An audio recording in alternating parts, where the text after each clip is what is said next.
Hey everyone! If you haven't yet checked out my playlist on Zhuge Liang, you definitely should. I cover how Kongming was recruited by Liu Bei, famously known as the Three Visits. I cover in detail how Kongming borrowed the southeastern winds at the Battle of the Red Cliffs, and I also go into detail about his many brilliant inventions. It's a great educational playlist for Three Kingdoms enthusiasts. Today, I will be looking into the backstory on Zhuge Liang's famous feathered fan. In the depictions, he is always shown to carry a fan of feathers wherever he goes. The fan has become symbolic of wisdom, foresight, intellect, and genius, especially in Chinese culture, where feathered fans are used by Taoist masters. The legend says that when Zhuge Liang was very young, he was talented and smart, but he was mute. When he was 9 years old, he met a white-haired Taoist master who cured him of this condition. This led to Kongming becoming a student of the old master. He began learning about geography, astronomy, the principles of yin and yang, the 8 trigrams of the Bagua, and the forces of heaven and earth. The master noted that Kongming was a brilliant student.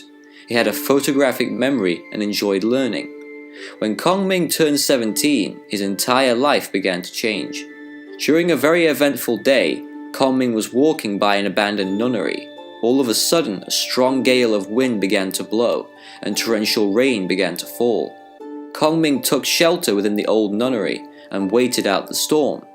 Whilst he was taking shelter, a young woman aged 16 approached Kongming and invited him for tea at her house. She told Kongming that both of her parents had died and she lived a lonely life at the old nunnery. The appearance of the young woman was striking. She was said to have looked like a fairy.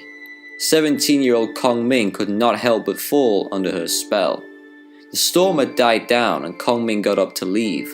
The mysterious woman told him, "Please come back and take a tea break with me." Kongming thought it was a little strange, but indeed he went back to see the woman to play chess and to chat.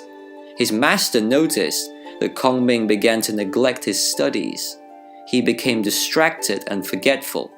The master pointed towards a tree which was entwined by vines. He asked Kongming, "Do you know why that tree is on the verge of dying and unable to grow well?"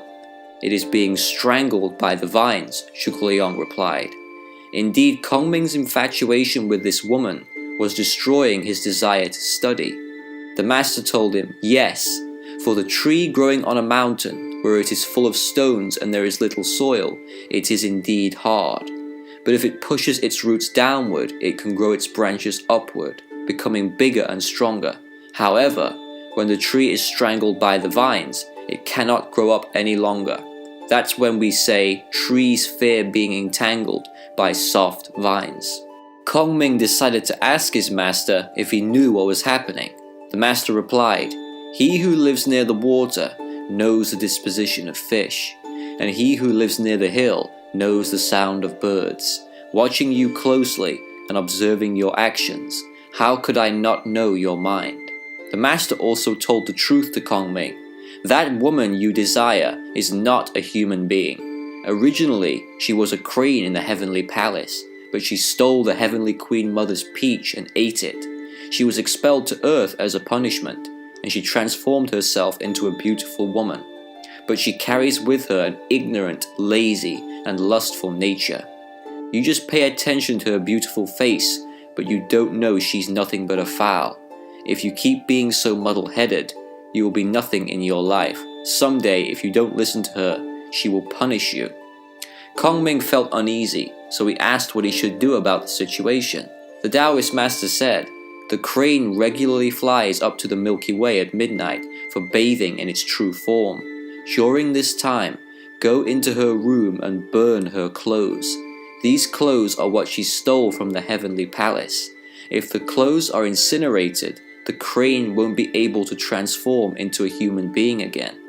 The master proceeded to hand Kongming a dragon-headed cane and said, "When the crane sees the nunnery on fire, it will definitely fly back from the Milky Way immediately.